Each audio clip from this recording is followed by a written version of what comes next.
আজকে প্রতিবাদ সমাবেশে উপস্থিত আছেন মহল্লা কমিটির সভাপতি, উপস্থিত আছেন সহ সভাপতি, সাধারণ সম্পাদক সহ অন্যান্য নেতৃবৃন্দ এবং আমার সামনে যে উপস্থিত যারা আছেন সবার প্রতি আমার সালাম। আসসালামু আলাইকুম। পুলিশিং কার্যক্রমটা পরিচালনা করার জন্য জনগণের সহযোগিতা হচ্ছে একান্ত অপরিহার্য। আপনারা জানেন পুলিশি কার্যক্রম পরিচালনা করতে হলে জনগণের সহযোগিতা ছাড়া পুলিশ তার কার্যক্রম পরিচালনা করা অনেক আকারে অসম্ভব হয়ে পড়ে। আমরা আমাদের সর্বোচ্চটা দিয়ে আমরা চেষ্টা করি যে মাদকের বিরুদ্ধে প্রতিরোধ গড়ে তোলার জন্য এবং মাদকের বিরুদ্ধে অভিযান পরিচালনা করার জন্য। আমাদের সাধারণত যে জনবল আছে এই জনবলের মধ্যে 24 ঘন্টায় আমাদের 3টা টহল পার্টি সবসময় থাকেন। এই টহল পার্টিগুলো হলো 24 ঘন্টা তারা বিশেষ করে আইন শৃঙ্খলা সহ মাদকের বিরুদ্ধে কাজ করে। আর আমাদের এছাড়াও আমাদের একটা মোবাইল পার্টি আছে, হুন্ডা মোবাইল যেটাকে আমরা বলি। এটা বিশেষ করে পশ্চিম মাতাবাড়ি, টংপকি এই যেসব স্পর্শকাতর জায়গা আছে যেদিকে সাধারণত বড় গাড়িগুলি ঢুকতে পারে না, ছোট গাড়ি ওই দিকেই তারা মুভমেন্ট করে। বিশেষ করে মাদক উদ্ধারের জন্যই তারা কার্যক্রম পরিচালনা করে। আমাদের দেশের সবচেয়ে বড় ইস্যু হচ্ছে যে যুব সমাজ। আজকে শুধুমাত্র যুব সমাজই ধ্বংস হচ্ছে। মানে যদি আমরা ওই বড়দের তুলনায় বা বয়স্কদের তুলনায় যদি হিসাব করতে যাই তাহলে মানে যুবকরাই বেশি মাদকে এডিক্টেড হচ্ছে। এই যুবকরা মাদকের মধ্যে এডিক্টেড হওয়ার পিছনেও আমি সবচেয়ে বেশি পরিবারকে দায়ী করব। পরিবারকে আমি দায়ী করবো এই জন্যই যে করব,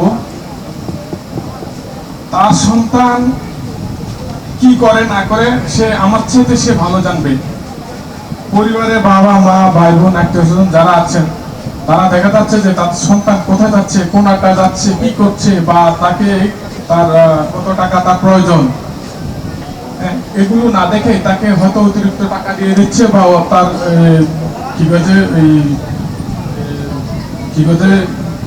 মানে তার চাহিদার তুলনায় মানে সবচেয়ে বেশি পরিমাণ টাকা তাকে দিয়ে দিচ্ছে।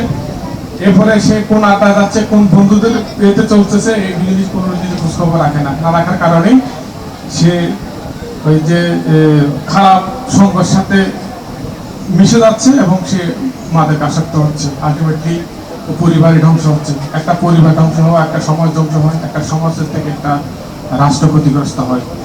তো আমি সবচেয়ে যেটা বলবো সেটা হচ্ছে যে পরিবারের কথা বলবো। আপনারা পরিবারে একটু সচেতন হন। আপনার ছেলে কোন দিকে যাচ্ছে, কি করছে না করছে এগুলো আপনারা খেয়াল রাখেন। আর আপনাদের যারা সমাজে আপনারা যারা বসবাস করেন তারা বিশেষ করে একটা বিষয় খেয়াল রাখবেন, সেটা হচ্ছে যে এখানে আপনারা জানেন, আমরা আমাদের চাইতে বেশি জানেন যে কোন কোন জায়গাতে মাদক বিক্রি হচ্ছে এবং কোন কোন জায়গাতে খারাপ লোকের বসবাস হচ্ছে, এগুলো আপনারা জানেন। আপনারা আমাদেরকে তথ্য দেন, আমাদেরকে সহযোগিতা করেন।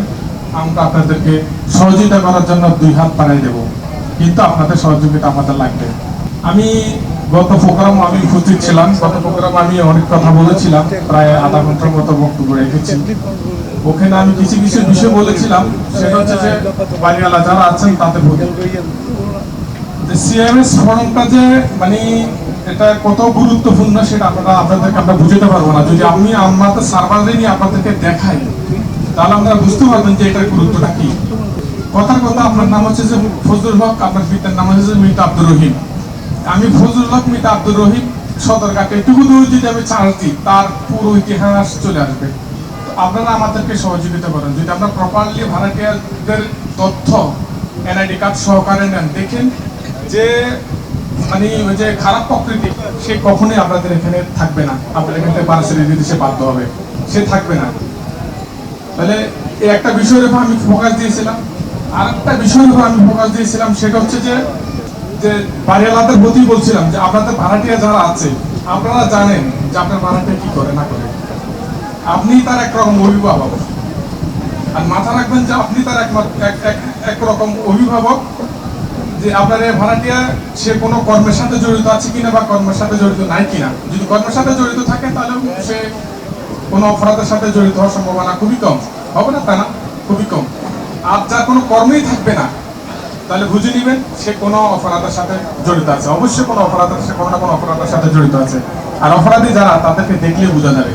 একজন মানুষ যারা মানে স্বাভাবিক প্রক্রিয়া চলাফেরা করে, আর যে অপরাধী সে সবসময় অস্বাভাবিক প্রক্রিয়া চলাফেরা করবে। হয়তো তার মানে চলন ধরন এগুলো ভিন্ন রকম হবে, অন্যদের চেয়ে আলাদা হবে।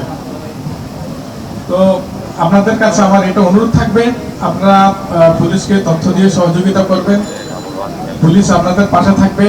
আর আপনাদের অবগতির জন্য আরেকটা বিষয় আমরা বলছি, পুলিশ ছাড়াও কিন্তু আরেকটা অধিদপ্তর আছে, আপনারা জানেন কিনা? মাদকের জন্য মাদক দ্রব্য নিয়ন্ত্রণ অধিদপ্তর। এই মাদক দ্রব্য নিয়ন্ত্রণ অধিদপ্তরেরও আপনারা যদি গুগলে চার্জ দেন তাদেরও নাম্বার আছে।